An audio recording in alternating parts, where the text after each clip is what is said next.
President Eisgruber, trustees and faculty, distinguished guests, and especially members of the great class of 2019.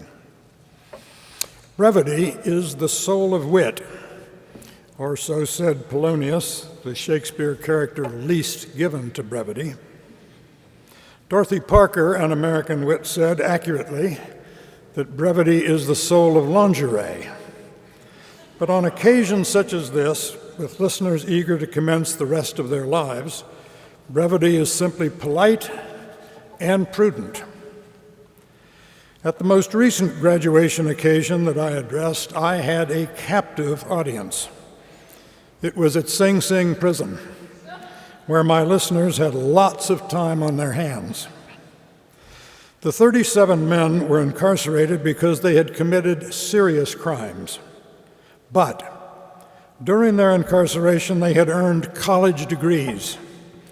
They did so in order to show, as one of them said, that prison was not a landfill but a recycling center. After the tape-recorded strains of Elgar's Pomp and Circumstances, it was lunchtime, and an inmate on the kitchen staff called out, "You've not had chicken until you've had chicken at Sing Sing." The chicken did not disappoint. The striking thing about the 37 prisoner graduates was that when they talked about their crimes, they all, to a man, used the same vocabulary. They said they had made bad choices. This recurring phrase, this emphasis on choice, affirmed their agency, their status as moral actors. These men, many of whom had not had what you and I think of as a childhood, were adamantly insisting on their adulthood. I mention my sojourn at Sing Sing because I am alarmed by the infantilization of America and by what Nebraska's Senator Ben Sasse calls the vanishing American adult. This cultural phenomenon matters because, as has been well said, politics is downstream from culture, and there are deleterious consequences from the weakening of the adult culture of confident, measured, and generous judgments about people and events. Sasse, a Yale history Ph.D., reminds us that there was a time before people commuted to work when Americans in a mostly rural nation worked where they lived. Before the generational segregation of modern life, children saw adults doing adult activity at work, often physical and gritty, and sometimes hazardous. Seeing this, the children learned an important truth. It is a truth expressed by a Princetonian, F. Scott Fitzgerald, who said, "Nothing any good isn't hard." Furthermore, children in the proximity of hardworking adults learn that adults are not just enlarged children. Adults, they learned, do praiseworthy things, and so the children learn to praise, to admire. Today, there is a serrated edge to American life. The nation is awash in expressions of contempt and condescension. What are called social media, and which might more accurately be called anti-social media, seem to encourage snarky expressions of disdain. In this age of rage, disparagement is the default setting for many Americans. They seem to think that expressing admiration for anyone or anything is evidence of deficient critical faculties. To these habitual disparagers, maturity means a relentlessly exercised capacity for contempt. So, I hope that when you are asked what you learned at this university, you can truthfully answer, "I learned to praise." Intelligent praising is a talent. It is learned. Like all virtues, it is habitual, it is a habit. And it is a virtue we need more of right now. It is a virtue of recognizing virtue and saluting it. Today, however, we live in what Arthur Brooks calls a culture of contempt.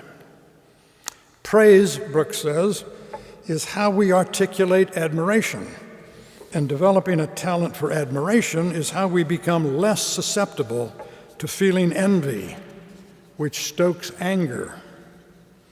We are apt to be happiest when we are least envious, because envy is the only one of the 7 deadly sins that does not give the sinner even momentary pleasure.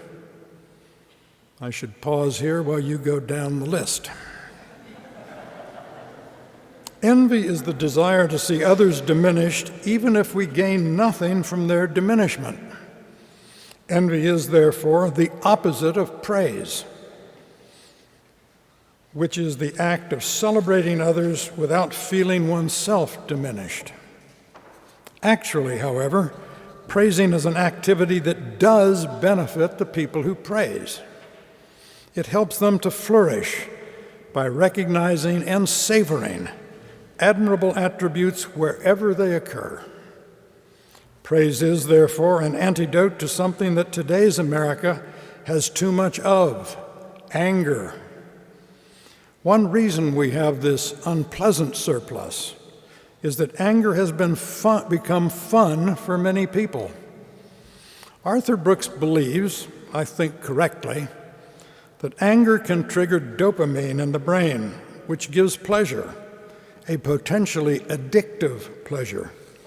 And the addiction to anger, like an addiction to heroin, must be fed by ever more intense doses, until the anger-addicted person feels fully alive only when he or she is incandescent with indignation.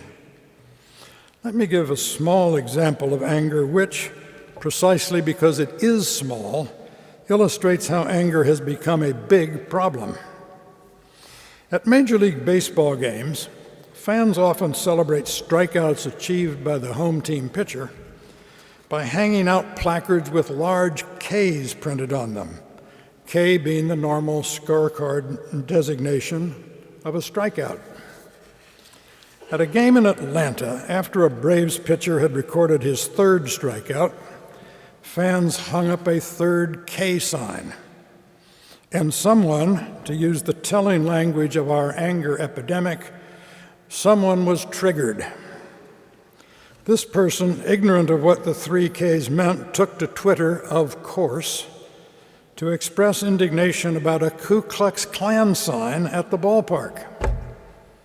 Now, leave aside the fact that this episode revealed an alarming cultural illiteracy and educational failure.